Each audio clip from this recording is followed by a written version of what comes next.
session of for the third session of the 13th session laid on the table of the House on Tuesday, 11th June 2024, and the Honorable Member for Dudumwezi was debating.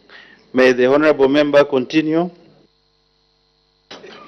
Mr. Speaker, thank you very much for allowing me to continue my debate from where I ended. Mr. Speaker, before we went on break, I just indicated my position that we should not start taking people's lives on experiment. Mr. Speaker, as I stand here today, I have not received my CDF for 2024. Why? Because of the local authorities that have no capacity to release these monies on time. Government has released this money to all local authorities, but they have no capacity to release this money to local authorities. Mr. Speaker, you cannot give a child magwaza who has failed to eat porridge. You can't do that. You can't give a child to eat samp if he has failed to eat porridge. Why should we give more responsibilities to local authorities, Mr. Speaker, who are still failing to collect enough revenue for their own operations? If you go to Northern Province right now, there's one local authority that is collecting 2,000 kwacha per month. And then you want to give them more responsibilities? I say no. Honorable Chuya, I say no. Order. Yeah, Mr. Speaker. What we need to do, thank you very much. I'm very happy because this is coming from the former Minister of Water and Sanitation. What we need to do before we devolve this function to the local authority is to ensure that they are able, they are given enough capacity. Yeah, remember, from just 1.6 million, we used to struggle. Now, this 30 million to them, it has just come like a dream. They cannot manage. People are suffering in the constituencies. Money is there sitting in the banks. There are no capacity. There's no capacity to ensure that these people can use this money on time. Ask me, why haven't I received my CDF funds? The projects have been prioritized. Money is given. But we are taking 1 year just to procure a grader. 1 year to procure a grader. Why should it take us 1 year to procure a grader? And then you want to lump them with that responsibilities that hinges on people's lives? Mr. Speaker, I say it's not a correct move. Can we sit down and look at this again? I would rather ask that can we start by piloting it, try with one district and see whether it is workable. Otherwise, for me, Mr. Speaker, I don't support this report. I thank you very much for this time. The Honorable Member for Chilubi.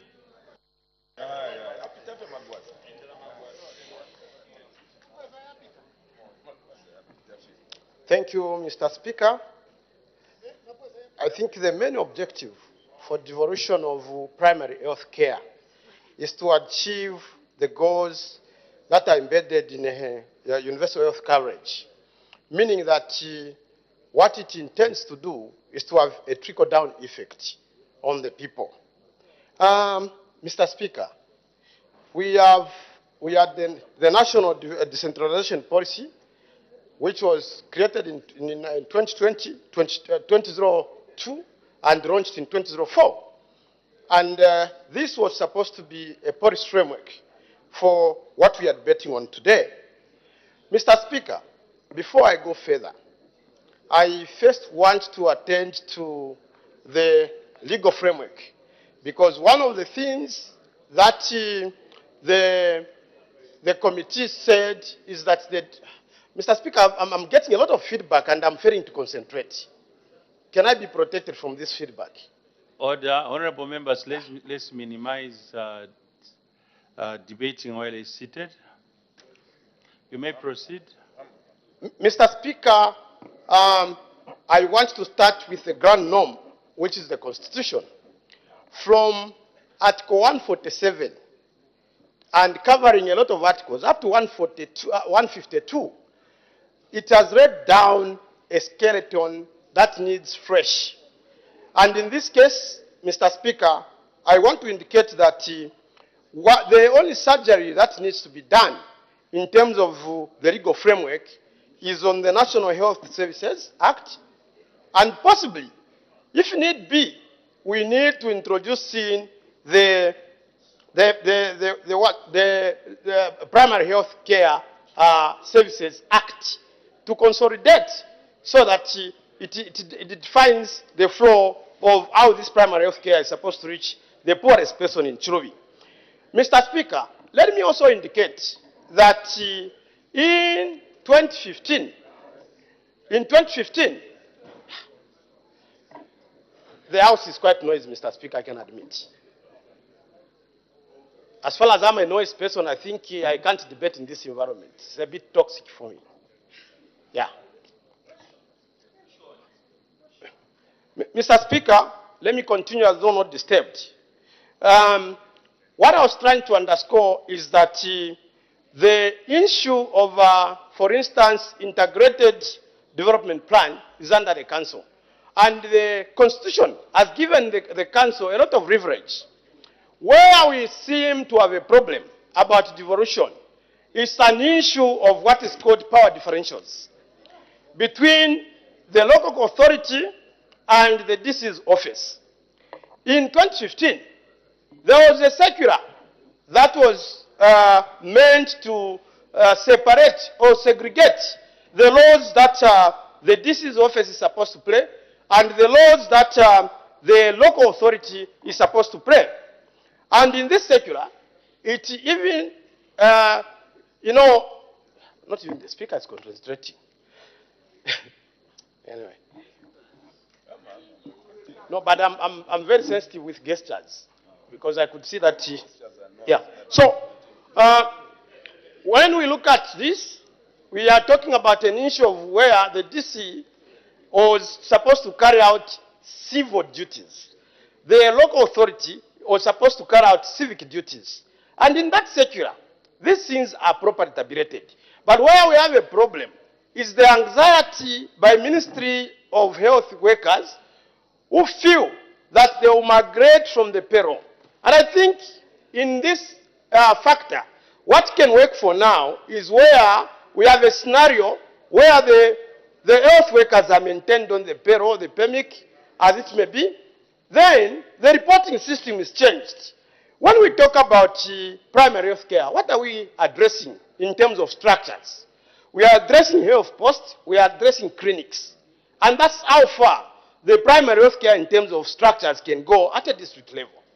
And if that is the case, how does the local government come in making sure that these are supervised, they are delivering universal health coverage, goods, and the personnel that is linked to this are not supposed to report directly to, for instance, the principal officer like the council secretary or the town clerk. But they are supposed to use their structure, which is in the district health office, to report to the local authorities. But the problem has been that the struggle for who is bigger at district level between possibly the council chairperson or the council secretary and the DC comes in. And these are not per se hard policy issues. They are soft policy issues that we can go around and navigate on how we can settle them properly. Mr. Speaker, arising from the development of the integrated development plans, which is a responsibility of the local authority. The devolution we are talking about today, which is to do with primary health care, can be annexed, and the participants in the integrated development plan are the all district stakeholders. The participants in the district development committee are the all stakeholders. And I think when it comes to devolution of the primary health care services, I do not see any serious bottlenecks. But in view of what some of the issues that the reporters are suggested and proposed, especially in the recommendation, there is no need to start doing a lot of surgery on our legal framework, because the ground norm, as I have indicated, which is the Constitution, has already laid the background. All we are supposed to fit in is to do one amendment in the Public Health Act, the other one in the National Health Services Act, and then we harmonize. And then what will remain are the guidelines and the policy framework that should fit in responding to that. Having said that, I think the people of Chilubi are proposing, because the people of Chilubi would be affected by devolution of health services by and large, are suggesting that the report be adopted but not supported in total because of some of the artificial suggestions and recommendations that are put forth, especially borrowed from Kenya, which may not be workable in our environment. I submit, Mr. Speaker. The Honorable Member for Lumezi. Mr. Speaker, I'm grateful, and I must mention that I hope to minimize on time to give other members chance and to pass messages of condolences to the people of the Republic of Malawi on the loss of their Vice President and other members that crashed on that aircraft. Equally, to offer messages of comfort and solidarity to Honorable J. Banda's quick healing. Mr. Speaker, I do not support this report. From the onset, I must mention, on page 20 of this report, Mr. Speaker, it's talking about recapitalization of the Zambian flying doctors. Mr. Speaker, I do not know whether our country is sick or it is the leadership that is sick.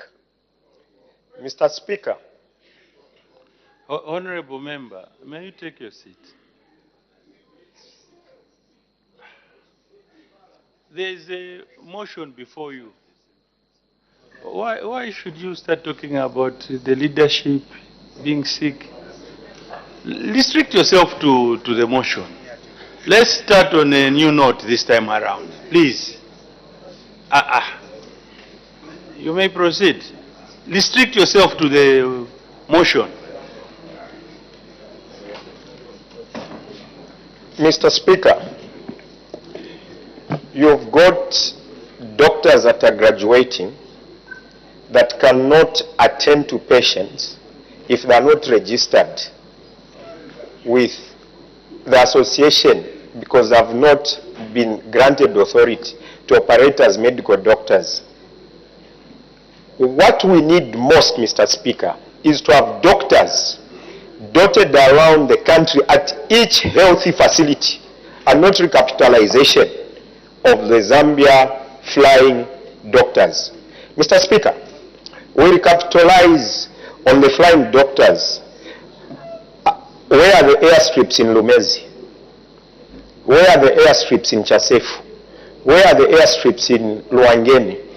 This recapitalization of flying doctors favors the few contemporary bourgeois.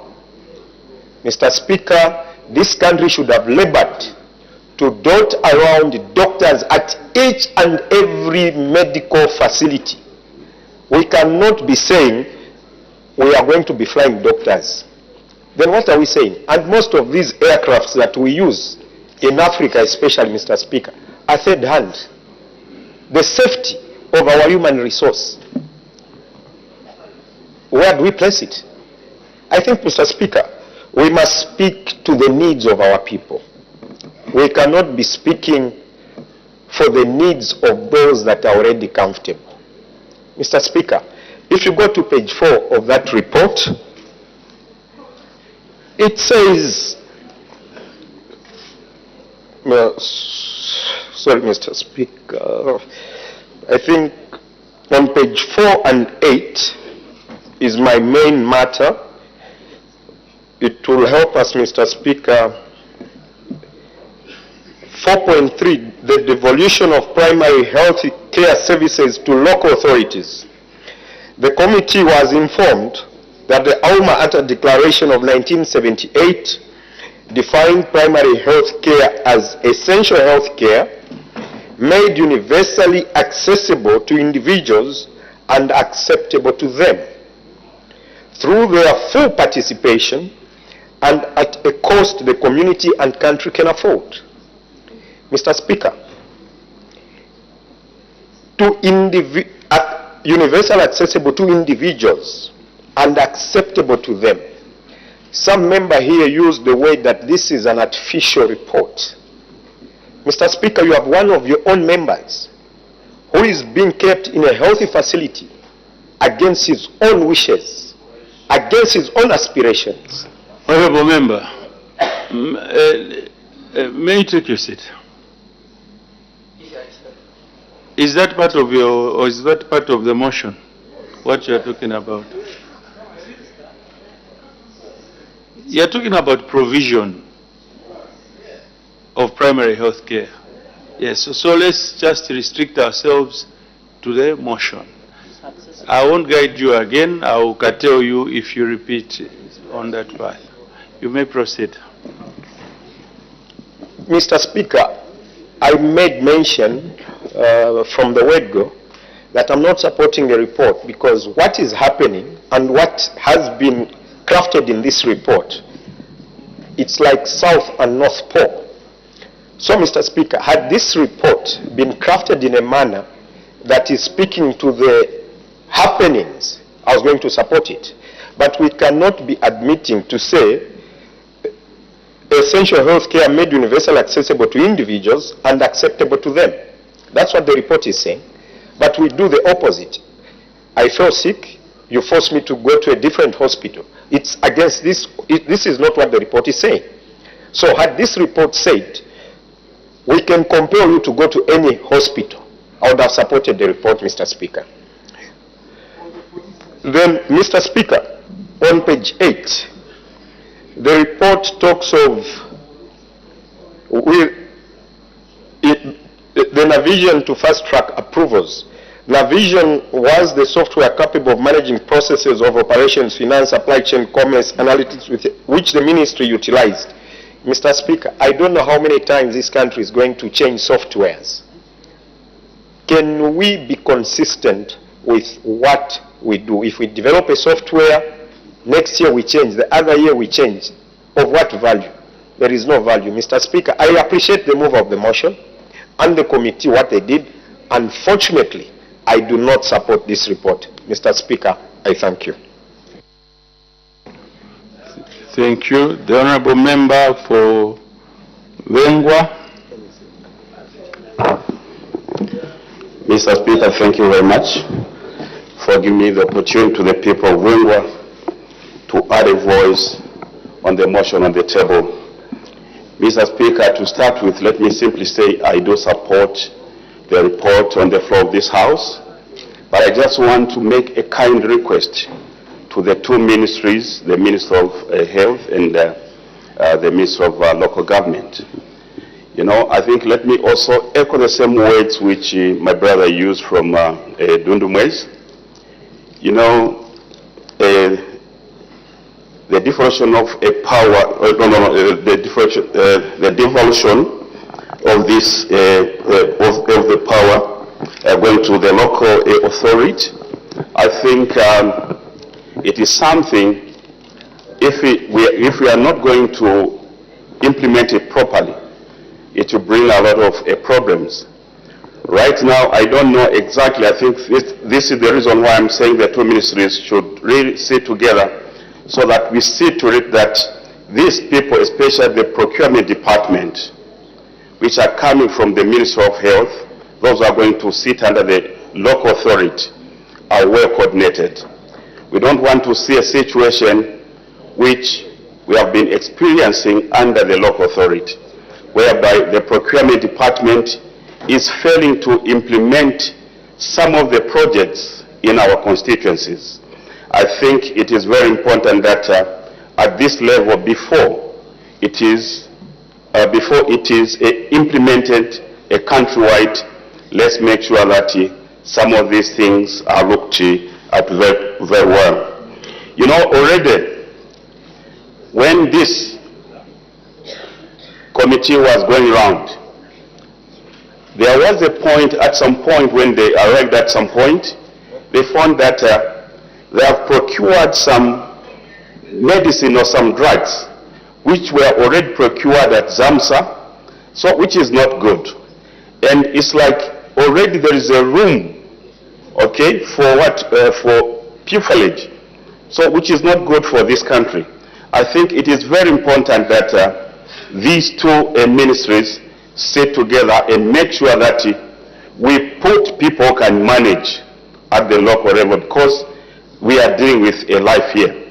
I think what we need to do is a complete overhaul of those people who are in the procurement department at the local level, so that we put a system. Now we take the procurement personnel from the Ministry of Health, so that they can manage, okay, that system very properly.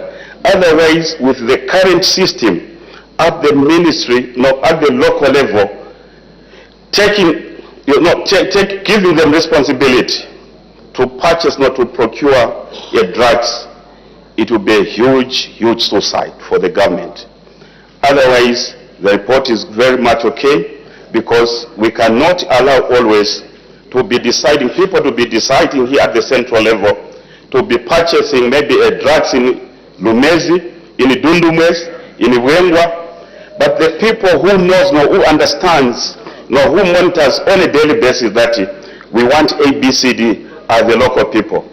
Otherwise, all what I'm requesting that let us dismantle, first of all, the procurement department at local level and take that efficient, okay, procurement department from a Ministry of Health, but not from the local authority. On that one, we may not manage. Already, we are seeing a lot of constituencies failing to utilize the 30 million kwacha allocated to every constituency, and due to the procurement department, which is very inefficient here at the local level. So otherwise, we are supporting you, Madam Chairperson.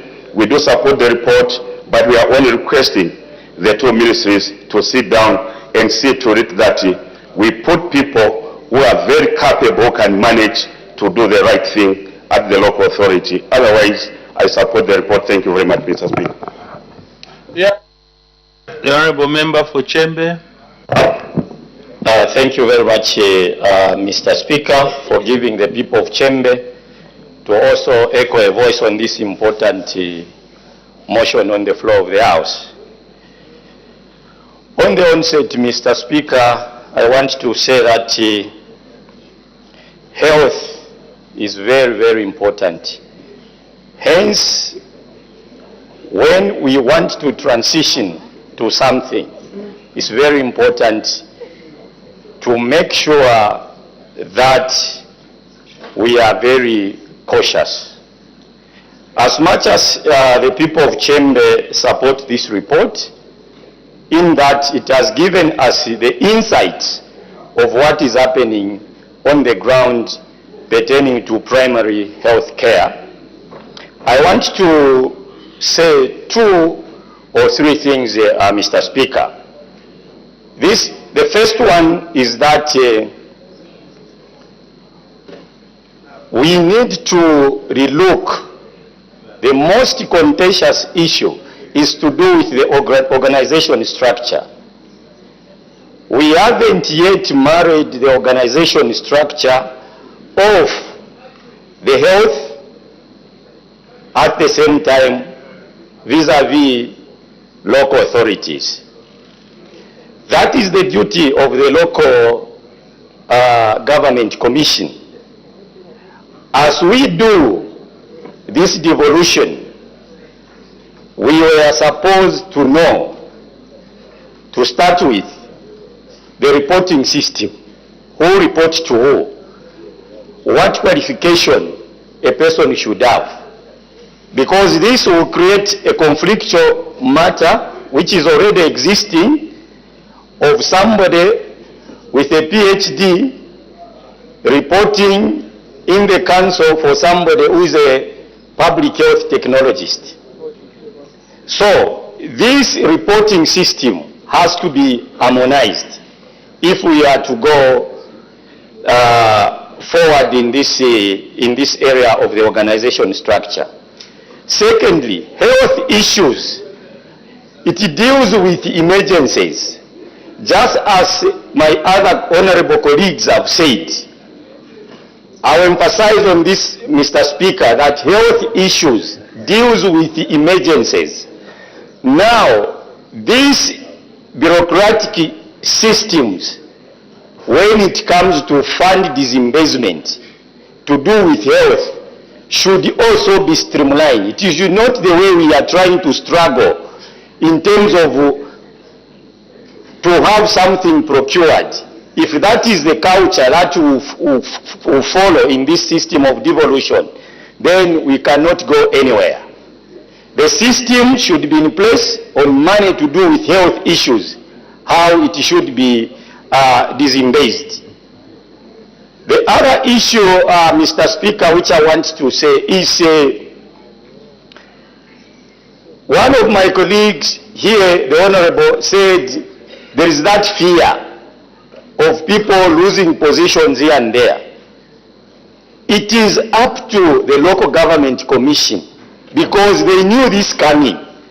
What they are supposed to do is to make sure that they mentor, they give their personnel the psychological care, at the same time also encourage them to study, because no one will allow himself to be reporting is a master's degree holder, is reporting to a diploma holder. That cannot work. We'll just bring conflictual issues, and at the same time the people to suffer is the people on the ground, which is our communities. So it is important that the local government commission, they work hand in hand with the Ministry of Health and harmonize the reporting system. At the same time, there must be a system of how money is disbursed in terms of health matters, because those are emergencies. At the same time, the local government commission must make sure that it gives psychological care to its personnel if this devolution of primary health care is to be successful. Mr. Speaker, those are the few things that I wanted to echo, and the people of Chembe, they support this report on the ground that it gives the insight of what is happening on the ground. I thank you, Mr. Speaker. The Honourable Member for Mwinilunga.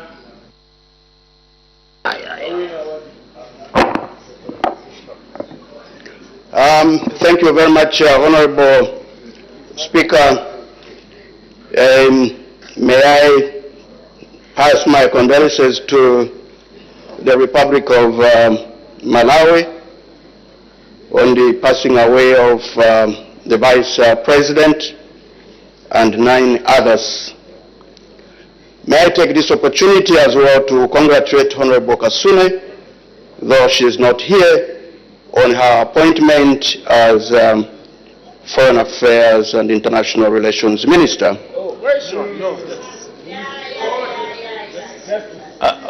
Justice, sorry. Justice. That means that if I were the appointing authority, I would have given her that position. I also want to thank or congratulate colleagues that have been given new mandates.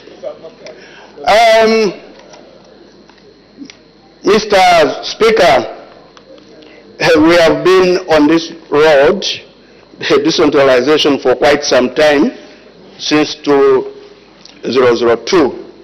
I think most of the issues that have been raised in this report have been were tackled in the process of moving the decentralization forward.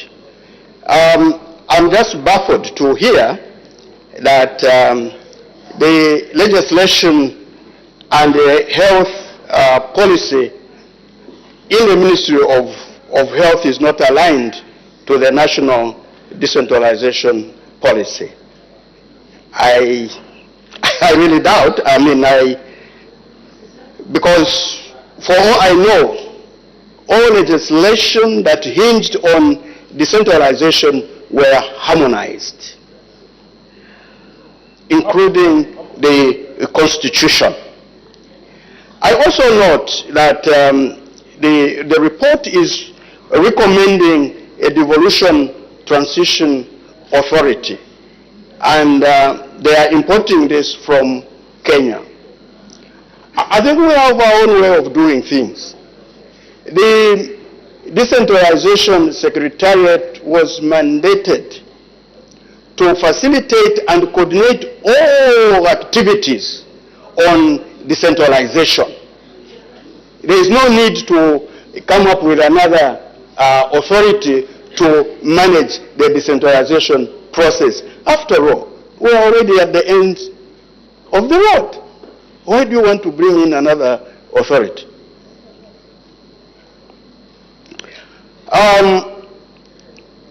Mr. Speaker, I also note where it's saying that the Constitution or the Planning and Budgeting Act number 1 of 2020 is in conflict with the Constitution. Wow. Any legislation that is in conflict, that is inconsistent with the Constitution, is therefore null and void. Yeah, it's null and void. So the people that are responsible are supposed to bring amendments to this House to the extent of that inconsistency.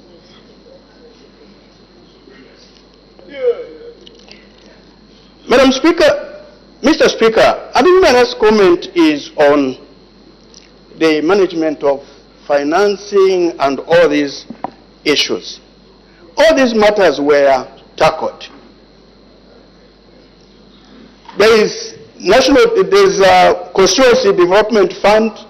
There is the fund that is going to the council, the equalization fund. All these to manage the activities that the council undertakes. But there was a strategy to ring-fence the resources that are going to sector decentralized functions, that they should not be misused at any time by the council management. And therefore, a strategy to ring-fence these resources was put in place. And I think that has been mentioned. I think what we need to do is to look at how the procurement process is being done in the ministry at district level, how it's being done, because I totally agree that we cannot sacrifice, the health of our people with a poor management. But I believe that we have the procurement officers in the Ministry of Health, which I think we need to come up with a system of an emergency procurement committee for this particular sector, so that we're not found wanting when it comes to procurement of emergency vaccines or whatever it should be. I think talking about staff qualifications and all those things, it's a very good observation. But the recommendation that I would want to make to the Local Government Service Commission is to open up the qualifications for council secretaries. It should not be lawyers only or public, those with the public administration. The other qualifications in the Ministry of Health and the other sectors must be included so that they also have a chance to aspire to be council secretaries or town clerks. I think this would help a lot to open up so that you give comfort to these sectors that are being devolved to the local authorities. Otherwise, we can't stop decentralization. We have come from very far. We have to move and synchronize where we think things cannot move well. Decentralization is here to stay. Thank you very much, Mr. Speaker. The Honourable Member from Babasha. Thank you, Mr. Speaker. Mr. Speaker, I am looking at the report and I studied it last night. And I said, yes, I know a lot of my colleagues in that committee, and the mover is my colleague, but then what came first to my mind is the interest of the country. It is the interest of the nation. I have listened to a number of debates, decentralization and devolution of power. And we are using the word interchangeable without deeply understanding. Mr. Speaker, decentralization is moving of functions from the central government to the lower organs. The Ministry of Health, from Mundeke to Kawangwa District, the Ministry of Health. Devolution of function is you are transferring functions from Ministry of Health to Ministry of Local Government, are not the same thing. So we should not miss this opportunity and mistake thinking devolution of power by making a medical director at the district level with master's degree to report to the council secretary with a first degree, and we say it is nothing here and there. Human resource matters are key in terms of motivation and implementation of any project. You can't have a proper implementation of a program where human resources are demotivated and frustrated. That is key number one. First is capacity building in the local authority. Mr. Speaker, this brings me to the issue of WDCs. And I want to appeal to Secretary to Cabinet, Mr. Kangwa, because we were together even in the last administration, and he knows why these things were put on the hold. Because we needed first to build capacity and to make sure that we create programs that will make this program to run. I don't know why Zambia will rush out things.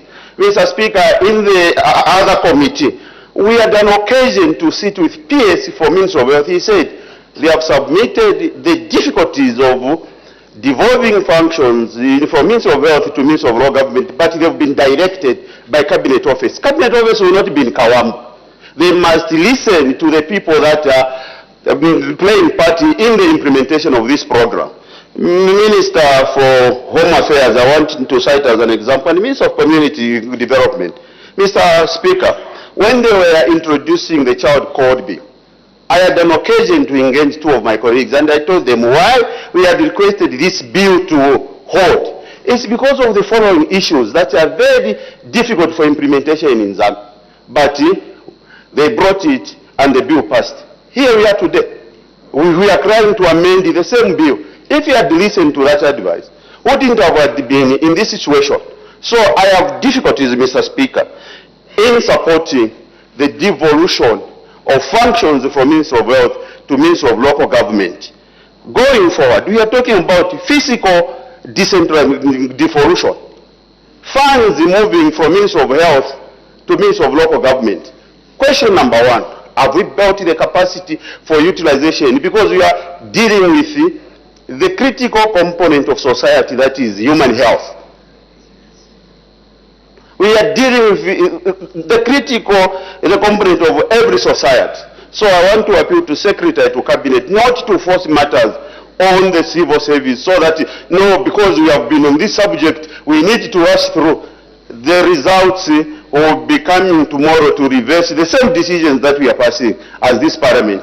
And I don't want to be part of that parliament that will pass things today and tomorrow you reverse, because you are supporting based on individuals that are there. The chairperson have difficulties to support this based on the principles, because the interest of the nation to me comes first than the individuals that are involved. Second, human resource devolution. Surely, let's be real. You have trained 7 years as a doctor, 2 years as a specialized doctor, because these were the submission by the PS of Health that all the district directors are masters orders. And then you said, no, you'll be reporting to director for health at the Kawambwa District Council, who's from Ibarin on, in Mr. Speaker, with a diploma in public health. No, I'm just, if you have done human resource management, you understand how things frustrate individuals and how people fail to perform because of frustration. I am not demeaning people with lower qualification, but this is a policy that must be able to implement to benefit the people.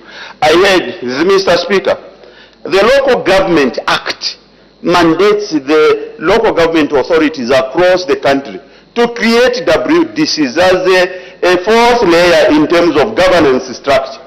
Which council today in the country has created the WDCs? WDCs now are being seen as a child of CDF against the law. Why can't we first work to make sure that these councils create the WDCs? Because if you read the Act, the Local Government Act, it's very clear. WDCs are a creation of the council. They fall under the director for planning in every district. And they are the fourth layer. The Act goes further to say you create capacity by making them to be the resource mobilization on behalf of the council, and the money that they are collecting in those areas, they retain 5%. Which council today in the country has implemented that requirement? If there is one, I am not aware of that council, Mr. Speaker. But today, we want to say, okay, let's devolve the functions from community development to local government, to the Minister of Local Government at the district level. You'll be reporting, Minister of Health, you'll be reporting, Minister of Agriculture, you'll be reporting there, the Minister of Fisheries, you'll be reporting there, moving together with the financial allocation. Surely, unless we are preparing for a crisis in the country, we'll reach a point where certain district facilities will not run because of inadequacy for human resource and capacity and capability to procure. And going forward, Mr. Speaker, we need to be citizens that are focused. We need to be a nation which does not depend on benchmarking tour. I was just thinking, surely even this benchmarking tour we do, you go and benchmark with some nations I can't mention, that is as smaller than Luapura province, and then you want to come and implement and say, no, we visited Chitotera village and it can work in Rwangen. It is impossible, Mr. Speaker. What can work in Rwangen? Member, don't bring me into your debate. Why do you like talking about Rwangen? I have interest in your member of parliament now. I think there are certain things that you have to graduate. Etiquette, you know, and conduct. That is something, and you're a minister. So certainly you need to live above board. Yes. Yes. As a member of parliament, as a former minister, yes. I think adherence to the rules. Here you go. You may continue. Thank you. Thank you, Mr. Speaker. Mr. Speaker, Lusaka is a capital city of Zambia, and Rwangeni is a village in Eastern Province, Chipata District. So is Chitotera is a village in Pambashe constituency. So these areas, we can mention them. As long as somebody was born from Rwangeni and I was born from Chitotera village, he has no right to stop me from mentioning Lwangen. Mr. Speaker, I thank you.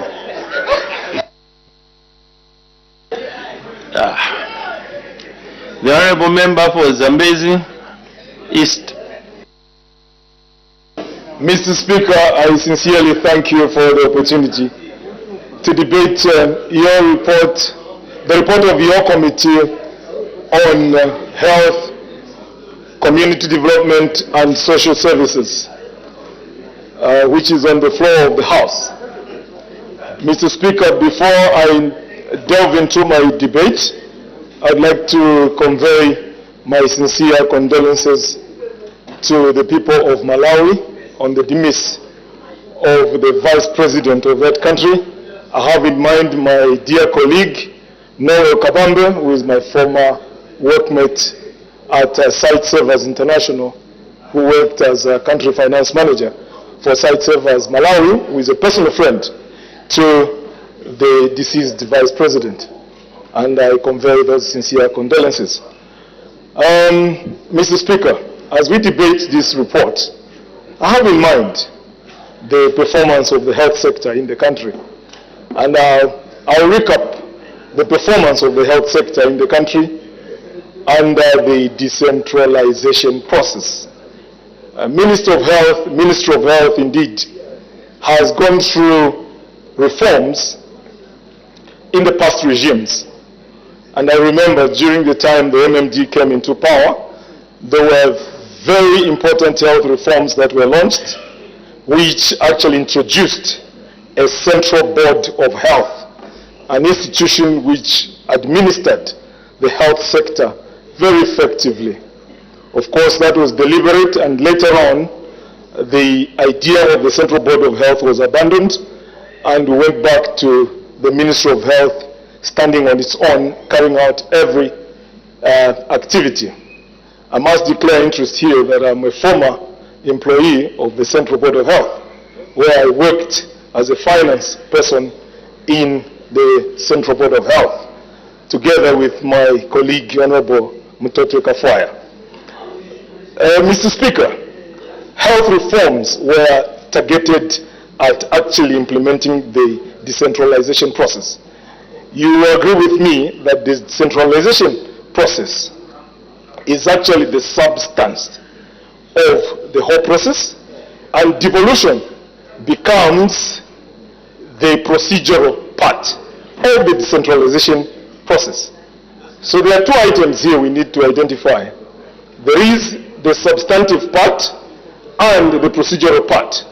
So decentralization as a process is the substance of what we want to achieve, and devolution is actually the procedural part, which gives this devolution of functions to the lowest organs in order to actually crystallize decentralization, the whole process. So in devolving functions to the lowest organ of an institution, there has to be certain things that need to be achieved. Of course, the functions have to also be put into a reform. At the moment, the local authorities are in a certain situation where they are not yet conformed to a situation where they can actually participate in the devolution of functions of a health nature because of the capacity that exists there at. And you agree with me that in the Ministry of Health, the health functions are quite specialized. And I can see one doctor is looking at me intently here to hear what I'm about to say. Health services are very specialized. And in health, there are protocols. And these protocols are not the kind of protocols that just come once. They are continuous. Because internationally, probably there is a protocol about how you administer a certain drug, or how you actually deal with a certain epidemic, or anything that crops up. There has to be a protocol that needs to be followed. And usually it comes through these international protocols and comes centrally to the headquarters of the Ministry of Health, and it is disseminated in the functions all the way up to the lowest organ, the health center and the community health worker. Because of these protocols, and the managers of these protocols are actually well set out in the whole process, starting from the ministry headquarters up to the lowest functional worker, who is the community health worker or the traditional birth attendant. All these protocols have to be communicated so that we are speaking and singing from the same hymn book. So we need to take care of all this before we can actually talk about devolution. Now, think about it. Boom, today, the council secretary at my town council in Zambezi East is in charge of the health centers and the health posts in Zambezi East. How these protocols will be implemented might end up being a challenge, because communication has to come from Ministry of Health. So now, do we say we are going to also build capacity starting from the Ministry of Local Government going downwards? In my opinion, this should take a step first towards especially the preventive function of healthcare services. Primary healthcare, when you look at it closely, is concerned with the prevention, curative function, and probably maybe patient care. But more especially on prevention. I think the function of prevention of diseases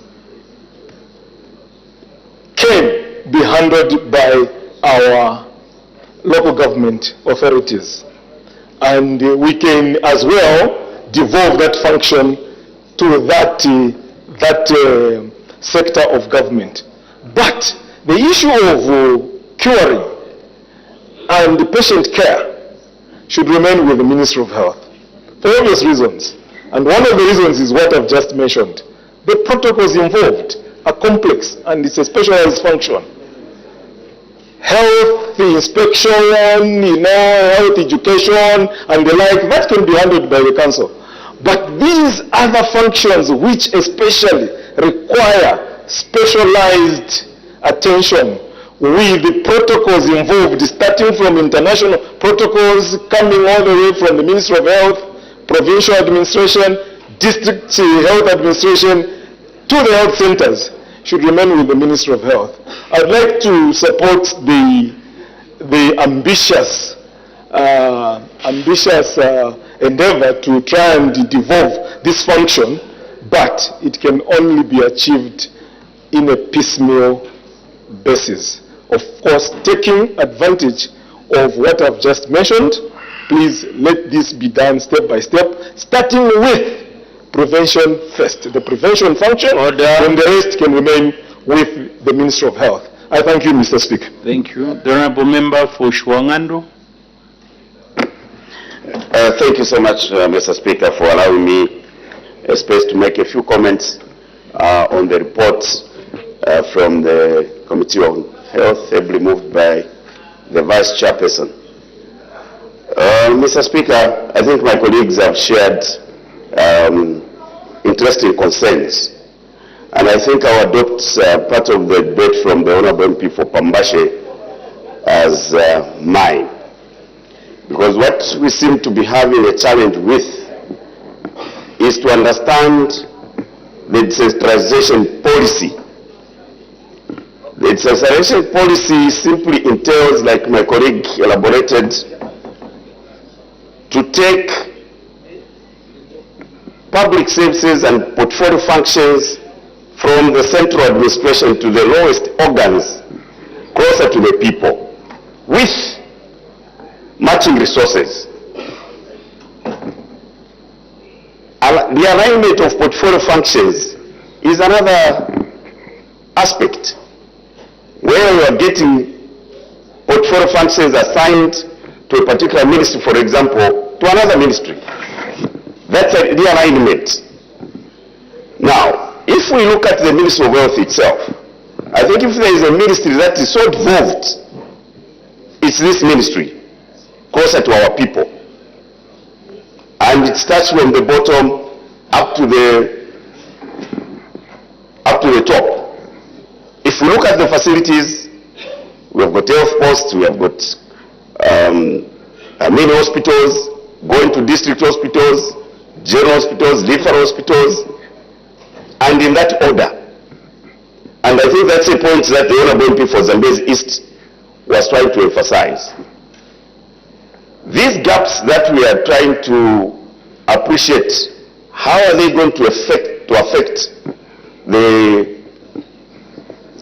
delivery of healthcare services to our people in line with the SDG, which speaks to universal health coverage. The local authorities have had the public health services, for example. Let's start from there. How has it worked? How have we had the local authorities deal with these non-communicable diseases as an authority? And if it's been a success story, how then do we graduate to ensure that this primary health care also is involved and aligned to the local authorities? We are talking about reporting structures, and my colleagues have spoken about the health, the way the local authorities are structured. We have heard about the creation of some commission of some sort. So, in as much as it is desirable to devolve portfolio functions of government, we need to be conscious so that we don't create a crisis in the end. The disciplinary matters that obtain in the health sector are totally different from those in the local authorities. And the reporting structure is totally different. So, if we are going to just create structures, we already have got the Local Government Service Commission, which deals with personnel matters for the local authorities. And then we want to create another commission to deal with health services. What about the accreditation? What about these other bodies that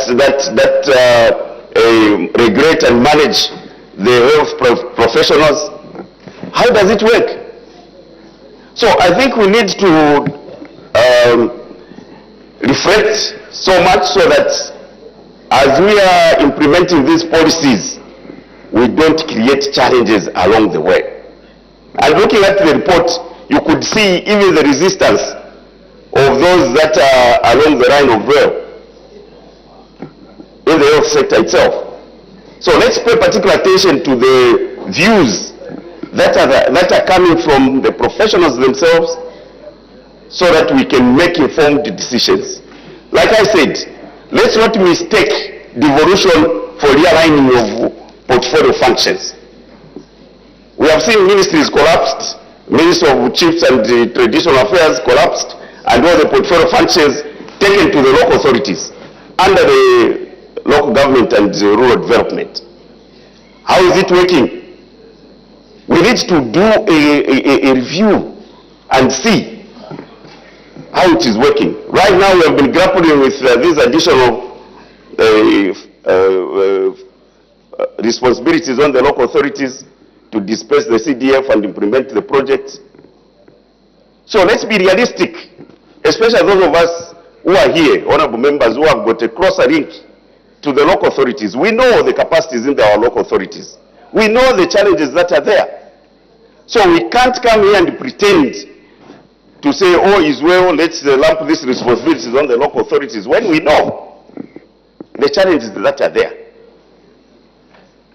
So if we insist that we align these health portfolio functions of primary health care to the local authorities, what environment have we created for that to be implemented without challenges, teething challenges?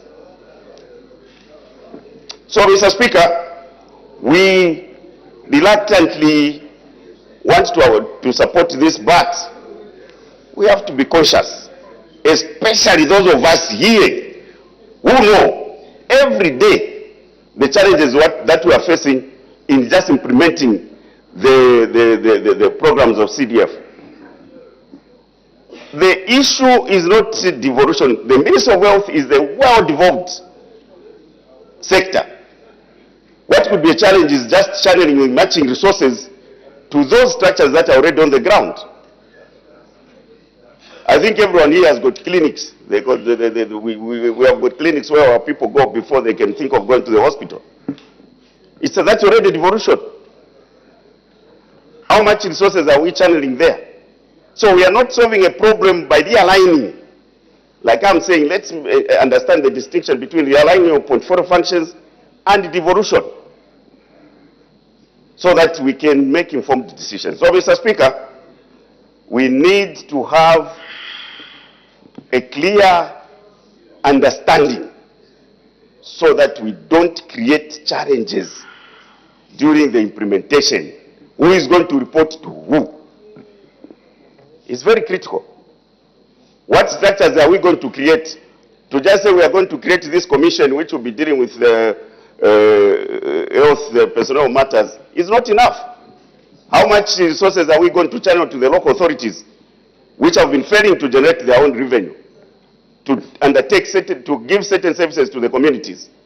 So let's be realistic as people's representatives so that we don't disadvantage our people who deserve quality of care on the ground. Mr. Speaker, I thank you. Thank you. The Honorable Minister, 10 people have debated. We must progress. The Honorable Minister of Health to respond.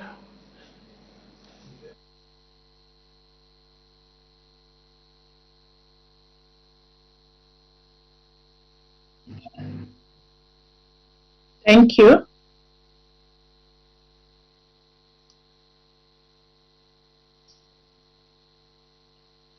Thank you very much, Mr. Speaker, for giving me the opportunity to respond and also add a voice to this very important debate. May I start by thanking you for this opportunity to react to the report from the Committee on Health, Community Development and Social Services on devolution of primary health care services in Zambia. I appreciate and take note of the observations and recommendations made by your committee, and per established practice and procedure, my ministry will submit a comprehensive action taken report. The Ministry of Health has devolved primary health care services to the local authorities. To date, we have attached health staff to perform the devolved health services to the local authorities. Further, accounts have been opened in the various districts for financing of the devolved functions. That's how far we have gone, Mr. Speaker. But allow me to give my specific comments on some of the observations made by your committee and members who also spoke. First of all, I want to really thank all the members who spoke at the committee for the work that they've done, because this issue, Mr. Speaker, is very important. And it is good that you, Mr. Speaker, was able to assign this committee to go down and find out what is happening. And I hope that this can be done every 6 months so that all of us move together. And I want to agree with colleagues who have spoken that it's one thing to say we are devolving, but how we devolve is what will matter in the end. And unfortunately, Mr. Speaker, I want to state that the problem that we have actually is that this matter is a constitutional matter. And the decision that Zambia must devolve its functions from local authorities, from sector ministries to local authorities, is a matter that is now constitutional. And yes, it is true to say that the meaning of that is that we must take certain functions which must be articulated to the local councils but with matching resources and in an orderly manner so that we reduce disruption. And health indeed is a life and death matter. We're not decentralizing sports and arts. We're decentralizing the health of people. And so how we move as a nation is really important. And I'm very, very happy myself as Minister of Health at the manner of debate by many those who have spoken. We were able to follow, to listen, to learn one of things, and to take note of suggestions that have been made. So just to be specific, the adequacy of policy and legal framework, the recommendations by your committee is appreciated on this matter. And it is indeed true that there will be need to align policy and legal framework. And that work has started, but that work is being spearheaded by the Secretariat, the Decentralization Secretariat, which has the full mandate, of course, working with the Ministry of Justice. And again, when it comes to issues to do with staffing, those proposals that are being made, that we should come up with a service commission, are appreciated, but we don't really need to do that because we already have the Local Government Service Commission. Maybe what we need to do is find better ways and means to work closely between the Local Government Service Commission and the sector ministry. In this case, in this regard, we're discussing health. And remember, it's not just health ministry that is being devolved. It is many or almost all ministries except few. Okay, so the real issue here is to see and say which function should we take to the district level? How far can we decentralize? How much power can we give? What are the issues that we must give? And when people talk about promotion of health, that is a very important point. When people talk about control of disease control and prevention, those are very important functions that really must go to the ground. When you talk about immunization, HIV testing, so yes, I agree. And I agree that we must be very cautious so that we don't disrupt the functions, which are so very, very important. And Mr. Speaker, on the devolution of district authorities and level 1 hospitals to local authorities, considering the justification given by your committee on why the district should not be devolved to the local authorities, and also factoring in the definition of health services in the sector devolution implementation plan and practice in the region, the recommendation is noted. And I think that we need to continuously continue to have this dialogue, these discussions, but of course we must move cautiously. So those who are talking about moving cautiously, step by step, I think they are correct. And this is our intention as government. But all in all, I think it is important that we all are agreeable that it is necessary to devolve certain functions of primary health care to the districts for effectiveness. Because what devolution does, it basically gives power, it basically gives resources. You have seen yourselves, colleagues, what has happened in the country for the first time, unprecedented, that once the president devolved the money was devolved through what we call now the CDF. You have seen that for the first time, all the 116 districts, even the very small, most remote districts of Zambia today, can boast of a school, can boast of a clinic, can boast of something, Even those children that we used to neglect because maybe an MP was not influential enough to speak and to push for his people. Now, under this devolution of financial devolution, we have seen equity being implemented in all the 116 districts. And we have seen all our children getting skills. We have seen all our children going to school. We have seen everything that we never saw. Some of us have been members of parliament, and we can tell you this story better, that this development that is taking place in the constituencies, in the remote parts of Zambia, is unprecedented and is a good thing for our people, that every Zambian now has that opportunity.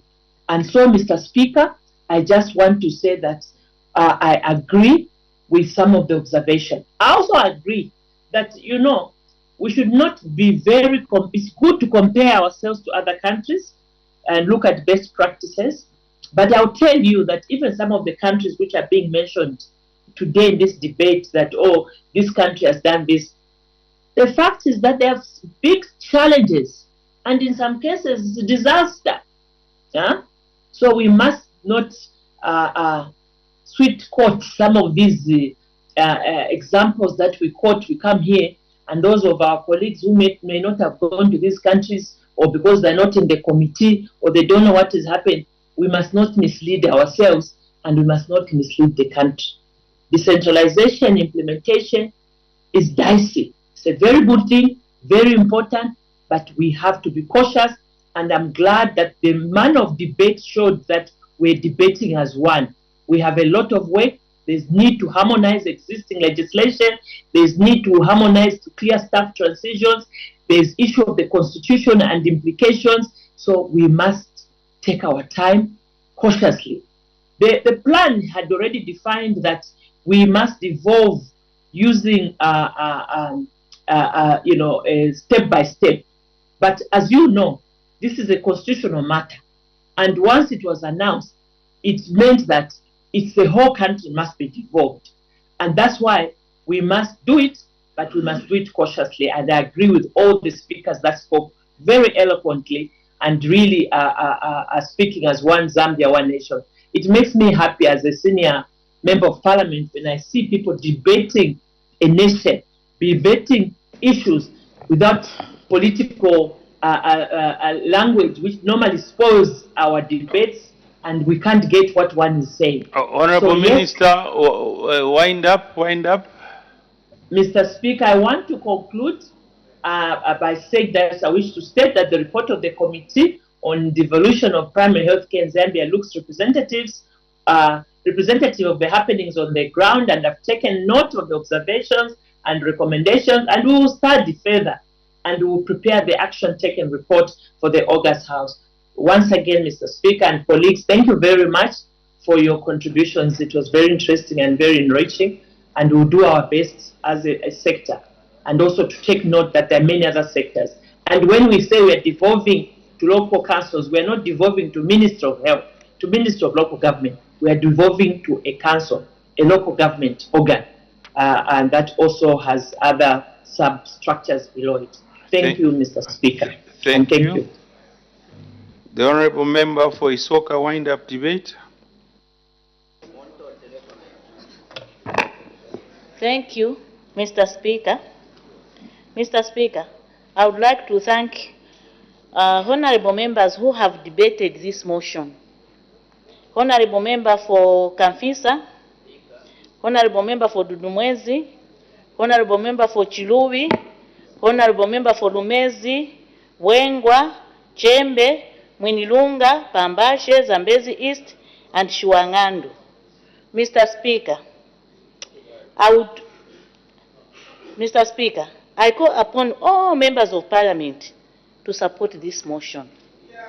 I submit.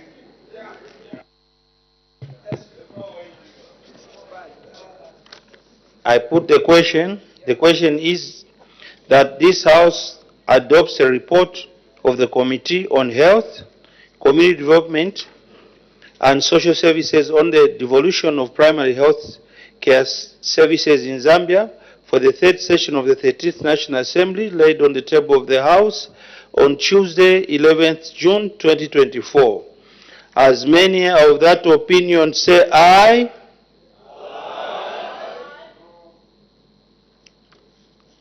Of the contrary, saying no. The ayes have it. The question is resolved in the affirmative. The clerk We will now read the order of the day. Question for oral answer, understanding order 80. Question 342, 11th June, resumption of consideration of the question. When business was interrupted yesterday, Tuesday, 11th June 2024, the House was considering question number 342 on the order paper asked by the Honorable Member for Chadiza, and the Honorable Minister of Green Economy and Environment was answering the question. May the Honorable Minister continue.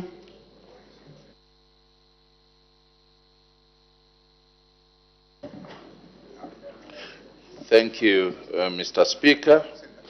Mr. Speaker, when business was interrupted yesterday, I had just informed the House on the initiatives that government had put in place through my ministry that aim to work with the community in the quest of regenerating most deforested areas. And I was about to mention the measures, and the following, Mr. Speaker, are the measures. One, that government enacted a statutory instrument number 11 of 2018, which allows communities to participate in the management and conservation of the forest through the formation of community forest management groups. Mr. Speaker, currently 258 community forest management groups are managing a total of 6.3 million hectares of land under community forest management countrywide. In addition, there are 1,469 honorary forest officers working hand in hand with the community forest management groups to protect the community forest areas. Number two, government is working through my ministry. The government working through my ministry has developed viable livelihood options that provide alternative sources of income to lessen dependence on forest resources for people's source of revenue. A total of 127,496 households in northern, Muchinga, Eastern, Luapula, Central Copperbelt, Northwestern, and Western provinces are being supported by several donor-funded projects in community forestry, community enterprises, conservation, agriculture, and diversified climate resilient livelihoods. Furthermore, forest carbon is recognized as a forest product, and therefore communities are refraining from destructive methods of tree harvesting and adopting conservative methods that help reduce deforestation and earn them income through emission reduction programs. It is worth noting, Mr. Speaker, that about 227,671 households are expected to benefit from various carbon projects in Eastern, Central, Muchinga, Luapula, Northern, Copperbelt, and Northwestern provinces. B, in 2023, the government allocated a total amount of 12,550,000 kwacha. In 2023, Mr. Speaker, the government allocated a total amount of 12,550,000 kwacha.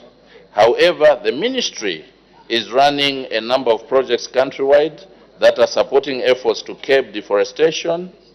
And Mr. Speaker, over a period of 5 years, from 2018 to 2023, a total of 944,215,100 kwacha was allocated towards curbing deforestation. C, currently, there are no policies, Mr. Speaker, to restrict cultivation Sorry, Mr. Speaker, I'm being distracted. May I be protected? You may proceed, Minister. Thank you. Currently, Mr. Speaker, there are no policies to restrict cultivation and curing of tobacco from the ministry, as tobacco is just like any agricultural cash crop being grown by our farmers in the country. In the interest of food security and other developments, the Forests Act number 4 of 2015 has provided for opening up of land for agricultural purposes or any other development. Under D, Mr. Speaker, it is important to note that tobacco growing and the trade in the country is regulated by an Act of Parliament through Tobacco Board of Zambia. The Tobacco Board of Zambia is a statutory body under the Ministry of Agriculture, established in the year 1968 through an Act of Parliament, Tobacco Acts, Cap 237 and 238 of the laws of Zambia.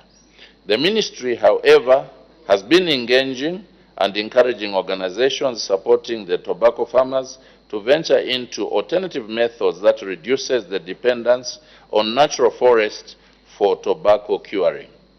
An example of such institutions is the Japan Tobacco International, Leaf Zambia Limited, that is supporting the establishment of forest plantations in degraded agricultural lands and has a vision of, by 2030, all tobacco procured will be cured from planted trees and not natural forests. So far, a total number of 942.86 hectares of commercial plantations and 1,880 hectares of farmer woodlots have been planted. These have been established, Mr. Speaker, in Nkeema and Kaoma districts of Western Province. Furthermore, the company has invested in designing new kilns for tobacco curing that are more than 3 times more efficient as compared to the conventional kilns being used. For example, i.e., such as 6 kilograms of wood to 1 kg of tobacco as compared to 26 kilograms of wood to 1 kilogram of tobacco. These efforts, Mr. Speaker, are being done in Western, Central, and Eastern provinces. Thank you, Mr. Speaker.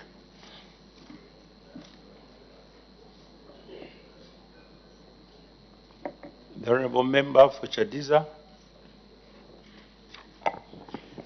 Thank you very much, Mr. Speaker. Minister, the people of Chadiza appreciate the response that you have given to that set of questions that you have. Order. As the time is 18:25 hours, I interrupt the proceedings and debate stands adjourned. Date for resumption of debate? Tomorrow, Mr. Speaker. Debate to resume tomorrow. The acting leader of government business adjournment. Mr. Speaker, I beg to move that the House do now adjourn.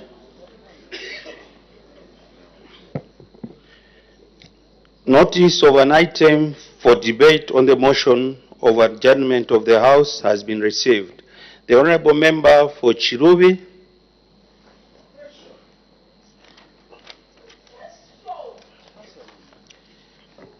Thank you, Mr. Speaker.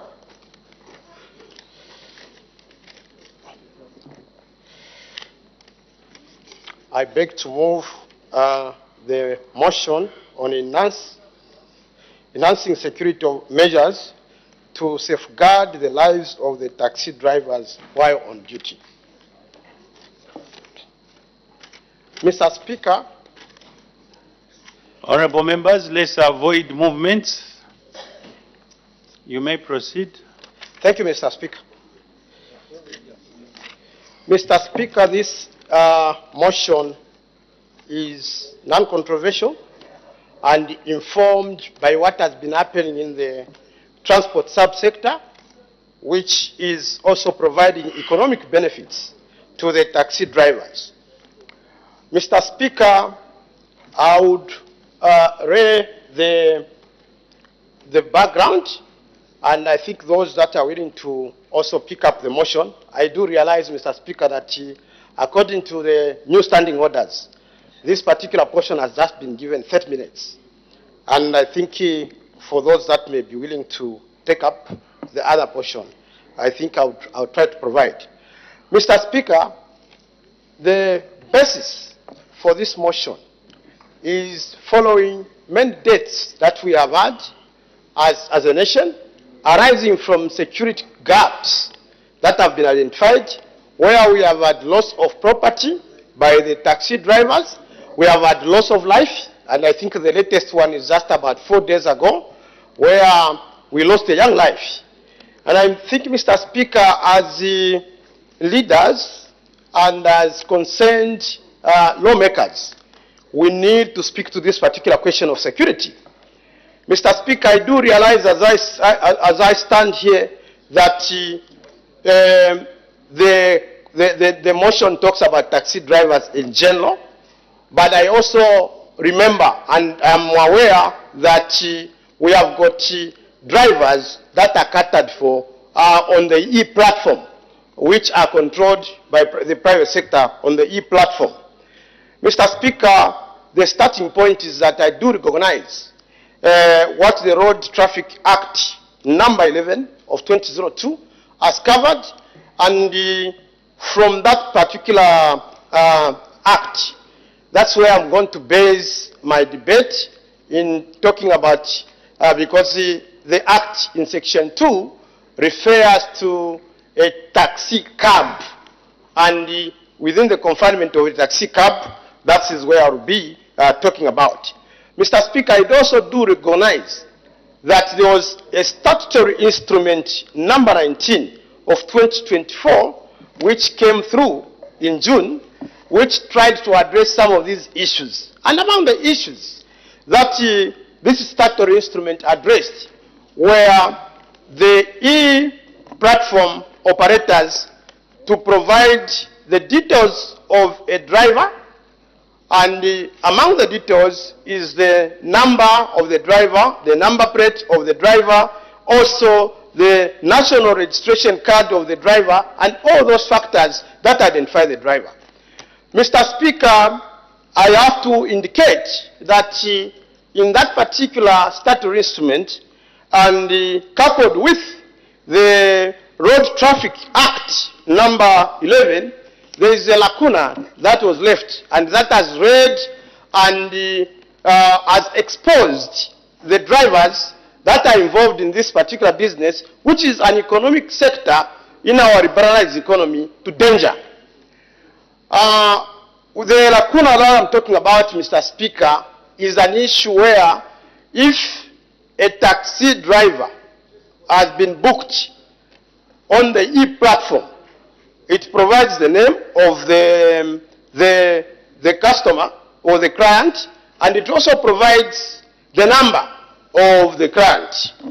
Mr. Speaker, as you may know, if you were to search through many of our people who are registering cards, some of the people are carrying cards which are registered in other people's names. And those that intend to commit criminal activities are carrying cards which are registered in other people's names.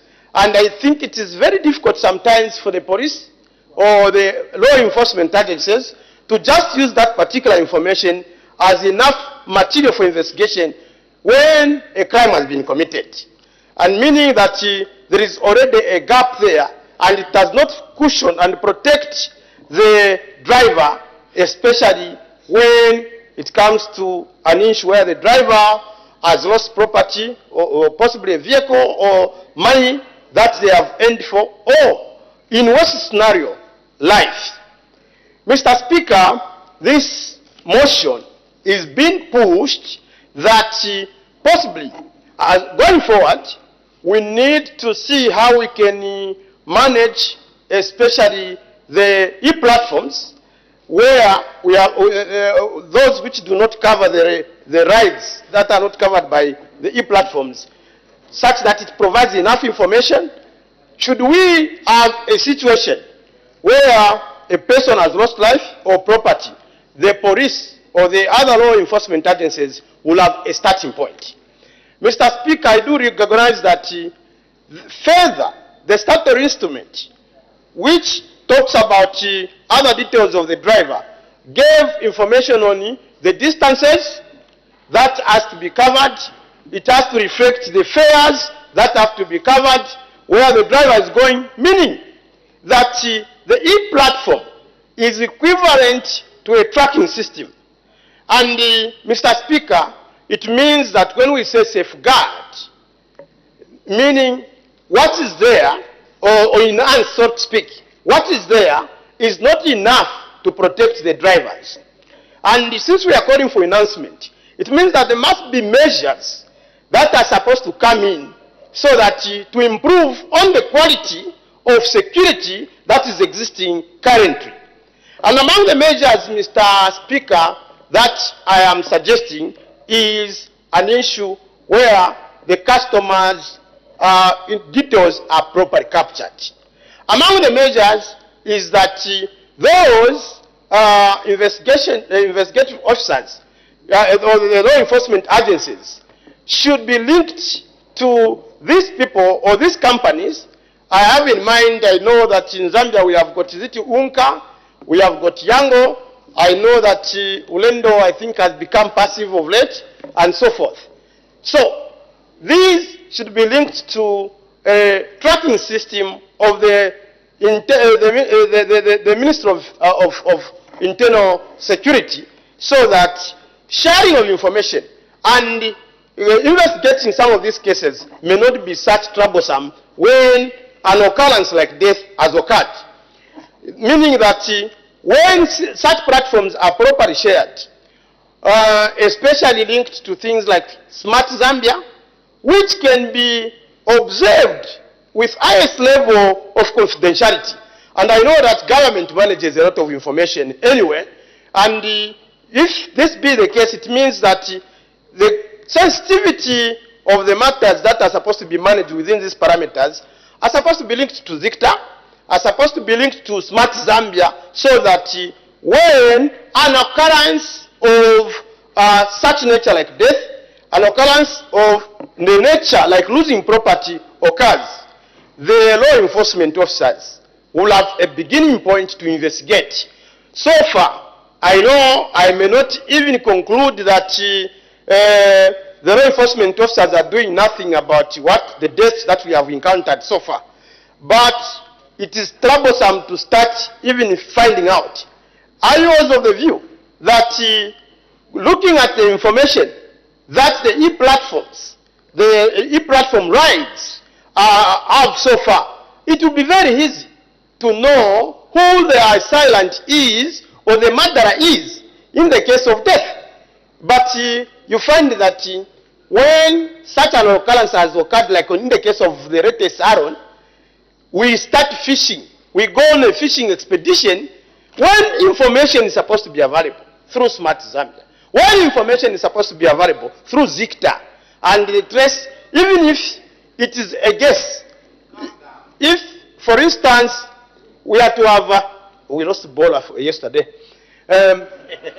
If, for instance, we are to get a situation where I have registered the different, I have registered the card in a different name, I'll still be tracked using a system that is well coordinated.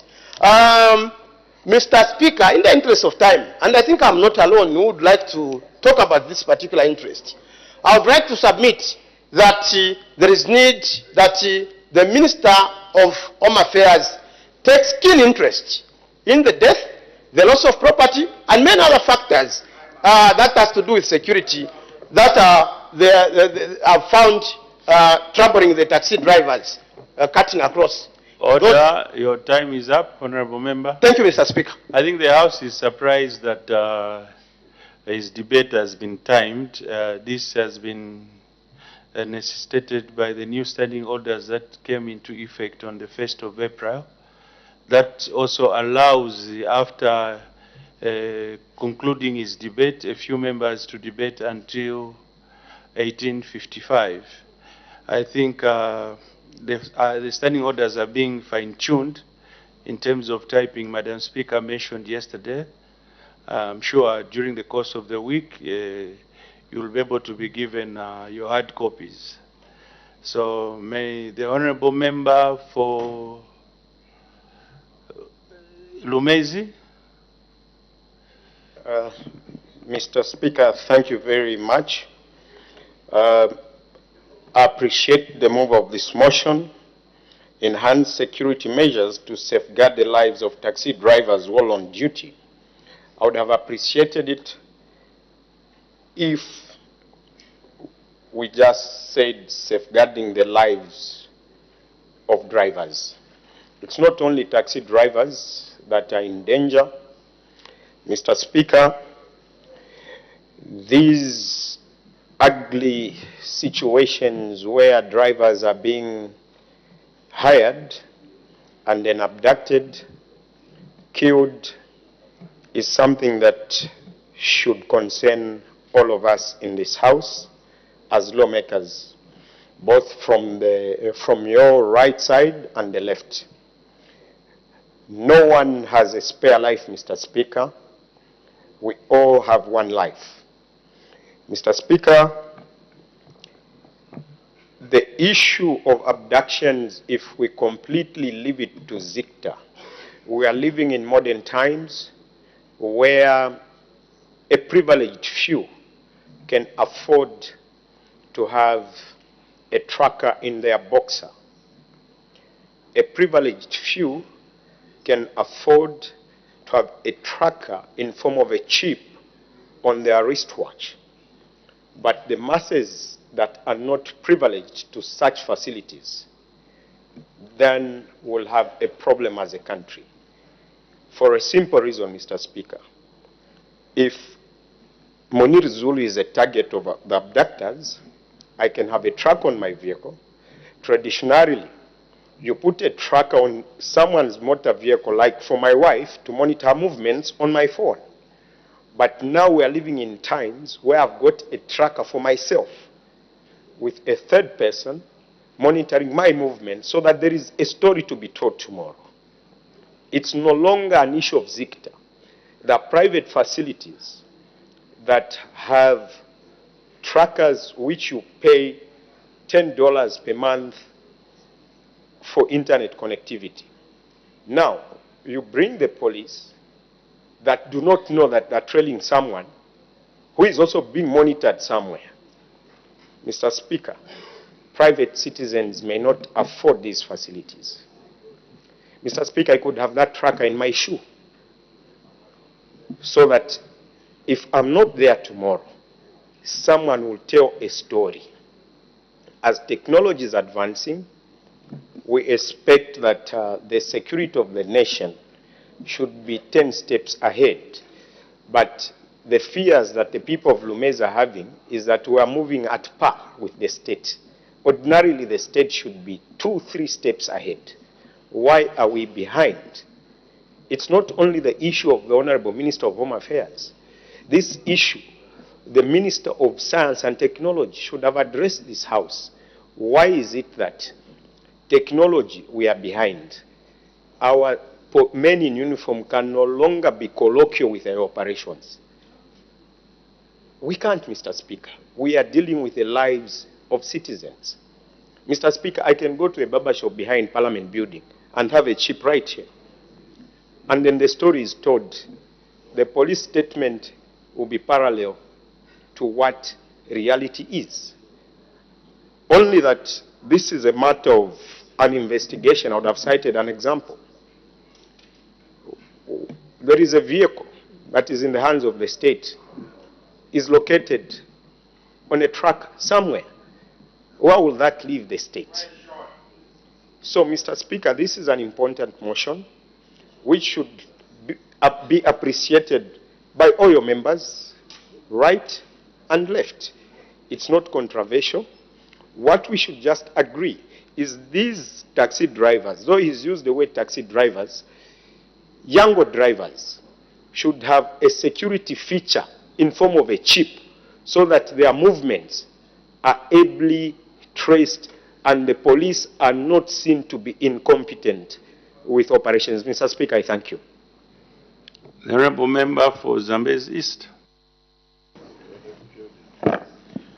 Mr. Speaker, thank you very much for the opportunity. Indeed, I'll be brief in my discourse in participating in the debate on this motion that was ably moved by the Honourable Member for Chiluvi. Mr. Speaker, the motion is non-controversial, as he mentioned. In agreeing with the motion, I would like to argue a few cases a little bit. Yes, we need to implore the executive to put in measures, especially the fact that they are the ones we've given the powers to actually take care of our security and the ones who control the security systems of the country. However, as we request these things, we need to come up with suggestions and not just come up with blanket statements. At the end of the day, the motion, which is non-controversial as it is, turns out to be a political motion for purposes of simply trying to gather some support out there from gullible Zambians who might think that this government is not paying attention to the current issues. From the removal of the motion and the Honourable Member who has just debated, I've observed, of course, from the Honourable Member for Lumezi, he has put up a few suggestions, but the removal of the motion was short of bringing to the fore tangible suggestions or really workable suggestions that will help those he is requesting that we need to put in measures to protect these taxi drivers. Making a blanket statement like we need to put in measures is one thing, because anybody else can do that, even from the street. Yeah. A Kaponya from Cairo Road can say, let's put in measures to protect the taxi drivers. I mean, that statement ends there, but doesn't make him any special and being concerned. Yes, we are all concerned about the tragedies that have been happening, and the security measures are quite difficult to discuss, even to debate on a forum like this one, because they are detailed. And when the investigations are being undertaken, they are not for the public's consumption, especially data coming from ZICTA and the like. A case in point is the one that recently happened concerning a younger driver who was probably involved in such an unfortunate situation where we had a loss of life. But you see, investigations are still ongoing, and we can't divulge serious information about investigations. But there are systems embedded in the whole thing, including these developers of such platforms like Yango. In other countries, we have got Uber and many others. There are security features that are embedded in there, which help the security agents to trace the mobility of the players in this transport avenue. So those, we cannot debate them here publicly. However, I know that there are systems in place. But when you are putting up such a motion, bring clear suggestions of the how you feel we can better the game. Correct. And like saying, no, Zambia should have won, and you just end there, no, we need a new coach, and the kind. You need to bring in better suggestions than where you ended. Yes, it's a nice motion, we're debating it here, but we need to think outside the box. What other security features can we add to this system, which is very very helpful, and it's helping the public in one way. But those are the negatives, the few negatives of a system. Technology, as it advances, it has got its own also negatives. And these are some of the negatives. Therefore, we need to come up with suggestions that can improve this technology, which is already good. So I would like to take this opportunity to appeal to the mover of the motion to probably, in winding up debate, to suggest certain specifics which can help us improve the security of these people who are vulnerable, other than just putting up this blanket statement. In my opinion, the motion is simply a blanket statement. Mr. Speaker, I submit. The Honourable Member from Pika. Thank you so much, Mr. Speaker, and my condolences to the family of the late Aaron Kamanga, who was brutally killed. He was a younger driver, Mr. Speaker. Mr. Speaker, I support the motion and thank the mover of the motion for a well-thought piece of debate. Mr. Speaker, what we need is RATSA to regulate the legislation of these online taxi applications. And systems must be put in place, such as installing tracking systems on the vehicles that have to be registered under the online taxi application. They should also put audio and video recording systems in the vehicle, so that in case the driver of the vehicle goes missing, the investigative wings will simply get the chips from the vehicle and analyze them. They will even have the faces and the voices of the assailants. That will make it easier for the investigative wings to track the perpetrators of such.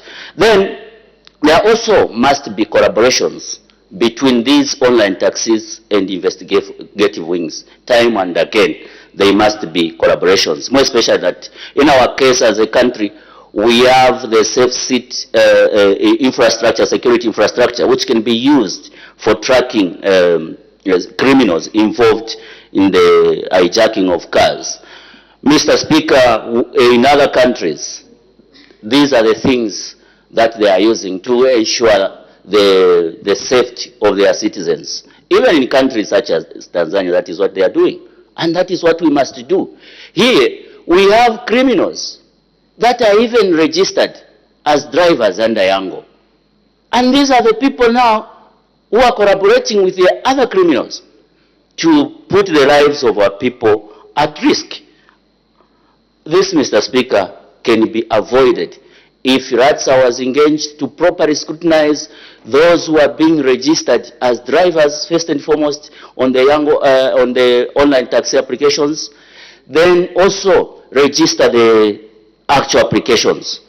It will be easier for our people to be secured in such a manner. Right now, it's not even safe anymore for anyone to ride on these Yango. And by the way, how did we find ourselves here? We had Ulendo, a Zambian developed online taxi company. It was doing perfect well. Today we have a multinational company from Europe. That's the one operating. That's the biggest company. Yango has been liquidated, just like we are seeing companies being liquidated, even banks.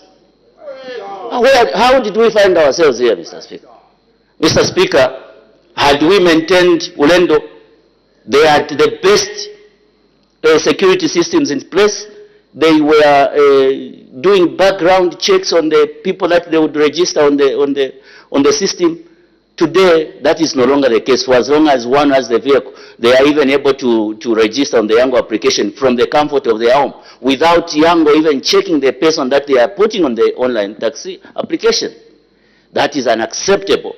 And in fact, as a representative of the people, and the people of Mpika submitting now that Yango be suspended until they put security measures, adequate security measures in place. Question, because you are a participant to what is happening. Mr. Speaker, we are talking about a very important issue here. the one that is risking the lives of our people. But those who are benefiting are saying questions from the same. Mr. Speaker, I submit and support the motion. It's a very progressive motion, Mr. Speaker, and I also repeat that government must suspend Yango until security systems are put in place to safeguard the lives of our people. Mr. Speaker, I thank you. Order. You know, Honorable Member, you've been guided several times. You don't mention about institutions that can defend themselves here. And you don't have a right whatsoever to propose that a particular institution should be banned. The Honorable Member for Kanyama. Thank you, Mr. Speaker, for this opportunity that you've given me to add a word to what is being debated on this floor. Mr. Speaker, this is a very good motion. And I want, as a House, we look at it in an objective manner. Because at some point, it would be my brother will be involved, sister someone, then and if we want to antagonize such a beautiful motion, I think we'll be doing a disservice to ourselves. A number of issues have come on board where others are suggesting the government should look into it. But I think I want to avoid the issue of each time there's a situation, we want to say Boma Yanganebu, government should do. Matters of security, they should start with ourselves. Ourselves, we should initiate these matters. And for me, I would have loved to see someone from that sector to initiate such a motion so that we hear how they want to be protected. It's them who drive. It's them who know where they go. It's very unfortunate that this thing has taken place where a life or lives have been lost. So it's something that requires concerted efforts by every one of us being lawmakers, if that is propagated by the people who feel it. What they say, who feels it, knows it all. So they'll give us, they'll guide us. On the part of lawmakers, would facilitate, of course, because this is an issue of national interest. Then I don't think these people who are handling these taxes are not able to contribute to their security. I remember last time there was an issue of, the RATSA, where they were talking about registering a certain company that will be. There was an outcry somewhere where they were saying, no, they want to sideline us, they want to. But this is an issue of national security and it involves the individuals. So for me, I would have loved a situation where, as government, of course, come up with a monitoring mechanism where we'll be able to know who has hired who and to what place. Order. As the time is 18:55 hours, I interrupt proceedings and the subject for debate lapses. The House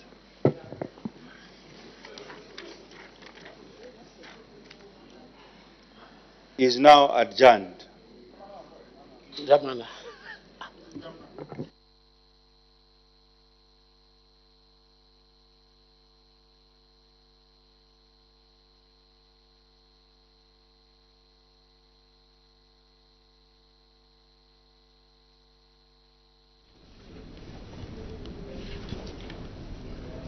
Good evening. Thank you for still watching Parliament television.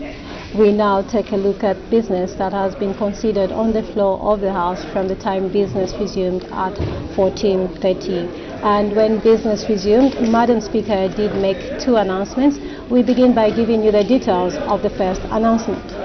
In the first announcement, Madam Speaker informed the House that Dr. Agawa's Eye Hospital has been granted permission to conduct a free comprehensive eye screening exercise for members of Parliament and staff. The exercise aims at promoting eye health care through early detection and treatment of common eye ailments. And Madam Speaker did say that the exercise will be conducted from Monday 17th to Thursday 20 June 2024 from 09 hours to 16 hours, and Friday 21st June 2024 from 09 hours to 13 hours at the main reception area at Parliament main buildings. After that announcement, Madam Speaker did make another announcement in which she informed the House that the Orthodox Archdiocese of Zambia and Mozambique, in conjunction with General Consulate of Hellas in Lusaka, has organized a 2-week cultural program dedicated to the Olympic Games, Olympic Ideal and Spirit. The program takes place from today, Wednesday, 12th, to Monday, 24th June, 2024. Madam Speaker said one of the activities lined up during the 2-week cultural program is the planting of an olive tree as a symbol of promoting peace. The olive trees to be planted were brought to Zambia by the Olympians from Akaya, Olympia, Greece. The Right Honourable Madam Speaker stated that she will take part in the exercise by planting an olive tree within Parliament grounds on Thursday, 13th June 2024.